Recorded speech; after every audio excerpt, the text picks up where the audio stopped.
Let's have a little chat today, shall we? How do you change yourself? Because look, if you want to realize any new reality in your life, it's always going to come down to changing who you are on a deep identity level. Because if you already were the person you needed to be in order to achieve your goals, then you would already have it. The person you are is always going to create the thoughts that you're going to have on a continuous basis, because your subconscious guides 95% of your thoughts, your behavior out of the programming that is in your subconscious, which comes down to who you believe you are mostly. That's the 80% of this type of work. And that then dictates how you feel. And that dictates your actions, also your inactions. The way and the manner in which you take the actions that you do take. So I'll give you an example, right? If you're trying to be a better salesman, you can start reading a whole bunch of different scripts. You know, I've consulted with different sales teams, increase their performance, etc. And what you always see is like 10 people will have the exact same strategies, right? Or even 100 or 1,000. The results range like widely. And the reason for that is all these people will be working in the same company. So they all get the exact same training. They all get the exact same scripts. Why is it that besides like time that they're working there, but let's say there's a bunch of people that work there longer or shorter, whatever, it's all varied. Why is it that some people get way better results than other people? Well, it's not down to the script, because they're saying the same goddamn shit. So it is down to their self-perception. And I'll give you a few examples to relate this back to yourself in case you're not in sales or work in a company. A lot of people have subconscious perceptions of themselves that don't really suit them, right? So I'll give you an example of one of mine. Back in the day, I wasn't the popular kid in high school. I know, staggering truth that you might not believe, but it is true. I used to be a little bit more of a follower. I wasn't a total wimp, but I was more of a follower. I tried to kind of get in the opinions, you know, have the same opinions as others so they would like me, that type of stuff. So I wasn't a leader, and I certainly wasn't the winner in the group. This self-perception of not being the best within a certain group was very funny for me to kind of encounter when I started to become an entrepreneur. Because obviously when you're an entrepreneur, you're kind of counting on yourself, right? So you're not in a team or something like that. And I used to play field hockey, and then I became a boxer, right? Boxing is once again something you do by yourself. The funny thing is that when I started to, do some classes or go to, masterminds in the early stages of my entrepreneurship, I had this little confrontation with myself where I had this little thing come up of like, oh, I'm not supposed to be the best within a class or a group context, kind of similar to a high school setting. That was very funny. It wasn't like it really hindered me. It was just something that came up and I was aware of it, and I was like, oh, I noticed that old program was seeping in slightly, and I could notice it. But there you can see, even though at that point I had already been extremely successful, I just got into a group that's kind of resembles a high school class. It's just a group of people that is externally like way below my level, might not even be in the same league comparatively, societal standards, right? Like the people that you hang out with, the money that you make, and that triggered that neurology in my body, my subconscious mind, because that resembled the self-perception I used to have in high school, where I wasn't within the class, within the group, I wasn't the absolute best. And a great example of that is this one time, I might have been 10 years old, and there was this running competition that we did for charity. It was a long ass run. You had to like make as many rounds as you could possibly. It was just running. I was absolutely crushing everybody there. So I was like way in the lead. There's one kid who was like kind of a cool guy in the class. He runs up to me, right? And he's like, boy, he's a little bit behind me. And I, allow him to catch up with me. And he's like, yo, bro, do you want to just not compete? And do you want to just end it at the same time? And the whole shtick about that was that if you ended at the same time, then it was a tie. Me, even though I could have easily won that competition by a lot, I said yes to him. And I was like, okay, cool. We'll end it at the same time. Being friendly, kind of trying to stick up to this guy. We ended up doing that. And that's how you see, like, I could have easily been the winner there, but my psychology just literally didn't allow me to, because I didn't view myself as that. And then I allowed myself to be second place with this kid. That is just something that you want to change about yourself if you want to really win. To get back to the topic of this video, right? It's like, how do you actually change yourself? The thing that you don't do if you want to do that is go and you play detective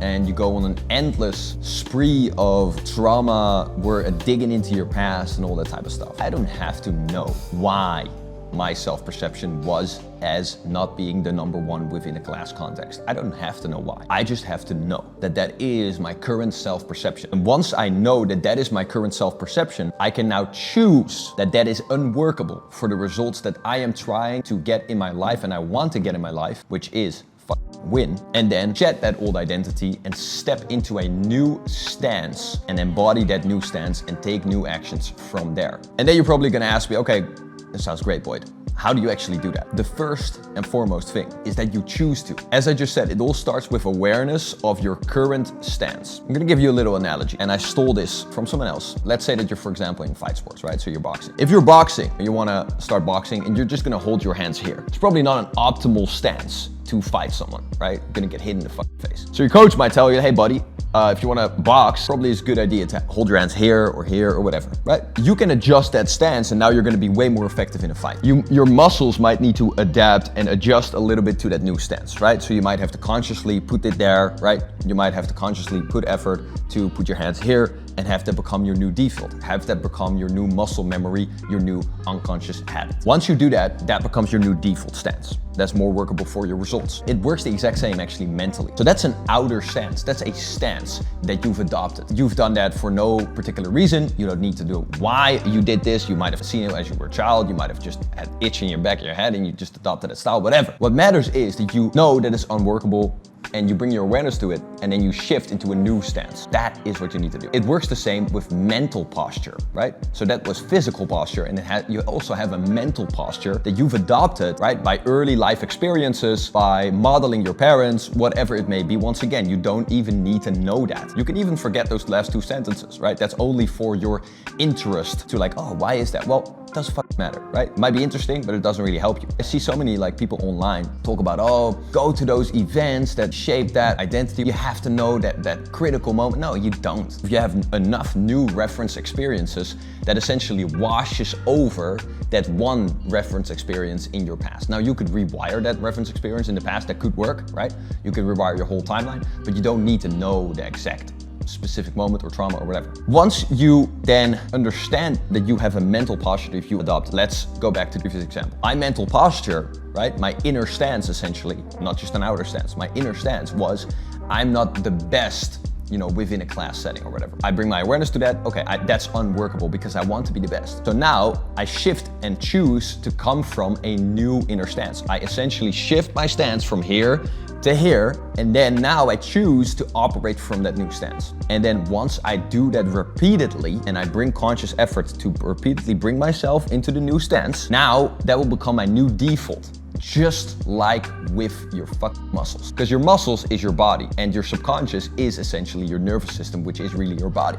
So it does actually work the same with mental postures as it does with physical postures. Now, is there ways to speed this up more quickly? Yes, absolutely, right? We're talking about hypnosis. We're talking about repetition, visualization, affirmations, that type of stuff. But the core of it is making that shift and then ingraining that into your subconscious, making it a habit to come from that new mental posture. That is how you, my friends, change yourself into a new person that you need to be to achieve your goals. Because ultimately, you are always at a certain point, which we will call A, and you are trying to get to point B. To be able to bridge that gap, you need to figure out who would I be at point B, having already achieved those goals with ease. And then you need to bring that person into the present and shift all the mental postures, right, that you need to shift to be able to get there. You essentially act as if, you essentially assume you are already that person. And then that is one of the around 4 methods. It depends how you want to break it down, but one of the 4 methods to become a new person. The fundamental first thing is, this is not a method, this is just the fundamental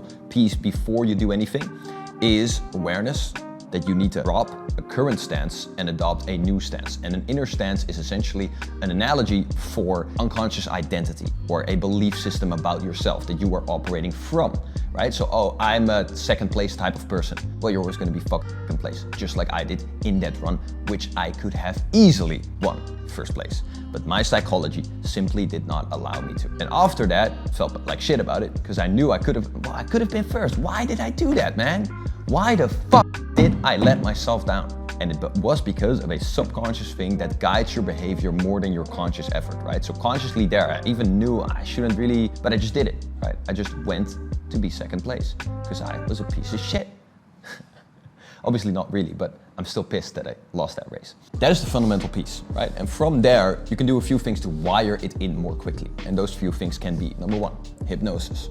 Number 2, repetition, right? Just repeating it. Number 3, affirmations. You gotta do it from the right frame of mind. You don't do affirmations from the frame of mind like, oh, I'm trying to become it. You do affirmations from the frame of mind of I am already it. I'm just affirming it to myself. I'm just affirming it to my subconscious, which is a separate part of me. I already know that I'm it, but I'm just having my body ingrain it more quickly. Just like, you know, if you're trying to do reps on the bench press, like you're not like, oh, I'm not good enough yet. I'm just like, you know, you're just training your muscles. Like that's it. That's how you gotta think of it, right? You're training your body into it to do what you want.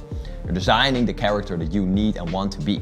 Don't have an ego about these things. I'm just gonna give that side point about an ego because before I go into the last method, because the thing is to be able to do that fundamental piece of awareness, when you find out you essentially have an old program that is not serving you, which could be a second place type of person. I only date this level of girl or guy, which could be I am only worth this level of friends. There's always an unconscious ceiling to whatever field you're trying to improve. So that might be your money, right? At a certain level of hotel, at a certain level of watch, you get uncomfortable, right? And it's about getting comfortable with that next level, becoming that person in the first place so that your brain will allow you to take the opportunities that will actually get you there, right? That's what it's about. That's really, really what it's about. Because otherwise your subconscious is just gonna go this way when your conscious mind wants to go this way. And that really creates all that resistance. If you get your subconscious to align to here, then you're gonna be like a lot more aligned to move forward. And that is about what I just said previously, becoming familiar with that. And that simply means being the person you need to be in advance, instead of trying to achieve your goal as your current self, because then you're fighting yourself because you are not that. And your brain wants to survive, and to survive, it just wants to stay where it's already familiar. Your brain wants to stay familiar because what's familiar is safe, right? You've survived up until this point, so what is familiar is safe. So if you get familiar with that goal, you're gonna move towards that more quickly. But that being said, the side note I wanted to give is a lot of people have an ego about their current programming. But I want you to understand, my friend, that if you feel insecure about when you're around a certain level of person or whatever, a lot of people will like push that away and like, oh, no, that's not true, right? That is, you know what I mean? Because they have an ego about it. But you gotta understand, bro, that like, it has nothing to do with you. You are only the awareness that observes that fact, but you are not the feelings of that fact. You get it? You are the awareness that observes the fact that your body is insecure about that person or around that level of money or whatever. You shouldn't have an ego about that because that is not you. That is simply the you, the version of you that's been programmed, let's say mostly between 0 and 7 years old by your parents. Early life experiences that shaped those unconscious beliefs and self-perceptions. So that is not your fault. You didn't fucking choose it. You didn't fucking give it to yourself. So therefore, don't have an ego about it. Every guy, right? Because I know mostly guys watch this shit. Every guy always has this thing like, oh no, I'm never insecure and this and that and this and that, or like I can beat the fuck out of anyone. But taking feedback and shifting the program that you actually do have, denying it and not trying to see it, that's not gonna work. Like you need to see it and accept it, and then from there move into a different one that you want. So don't have an ego about it. That's just vitally fucking important. The ego thing, the tension there only comes when you fuse, when you identify with the body, right? When you identify with that subconscious programming. But that's not you, once more. You are the awareness that observes it and that chooses from there what you want to be. So this is the body. Okay, in this event, I felt these feelings and therefore I acted this way because that's just what kind of happens. And I want to do this. So I use my awareness, which is right here, to observe this. Push that to the side, that's okay, that's just old programming. And then I step into this new inner stance, I adjust my posture, right? And now I act from here. And that is the true me now because I chose that consciously myself instead of the old default programs that my brain automatically runs to conserve energy and keep me safe. Because that's just what your brain does. It just has primal biological imperatives. That little side tangent there being said. The last method is to live from. Okay? And some people might call this fake it till you make it. Some people might call this believe it to achieve it. I don't give a fuck if it rhymes or not. What does matter is that you adopt that inner stance, right? Adopt that belief system. And yeah, you act as if that is your reality right now. And then it will become your reality, your new default programming over time. Honestly, guys, that could take 10 to 21 days with the right psychological techniques, with the right plan. If you want to know more about that, you can shoot me a DM on @BoydHoek. Answer will pop in the screen. And I'll give you a custom hypnosis to actually do that more quickly. I'll send it to you for free. I'll just send you the audio link, that's it. That stuff will help it speed up. Understand the vital frame here, that you don't need anything else to change and shift. You can do it right now by choice alone.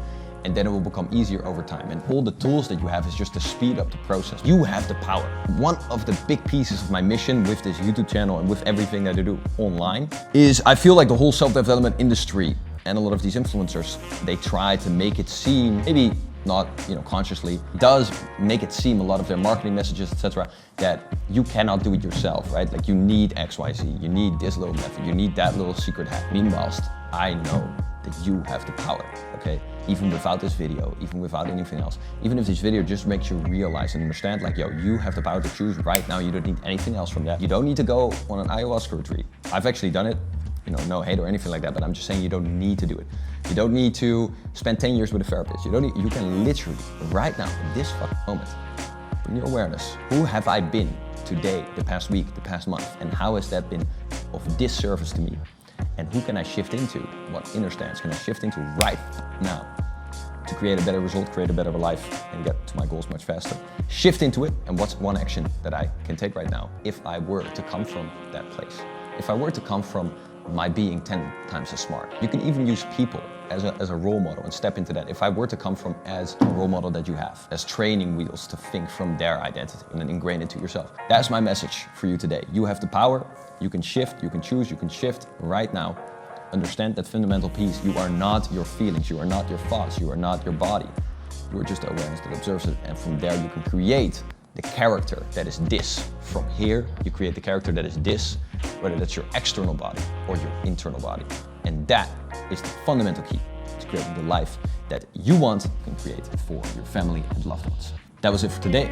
Once again, drop me a message on Instagram if this helped you. I actually really enjoy reading messages from you guys. I respond to everybody. Motivates me a lot to keep this channel going and to keep these videos valuable and informative. So I'll talk to you soon and see you in the next one.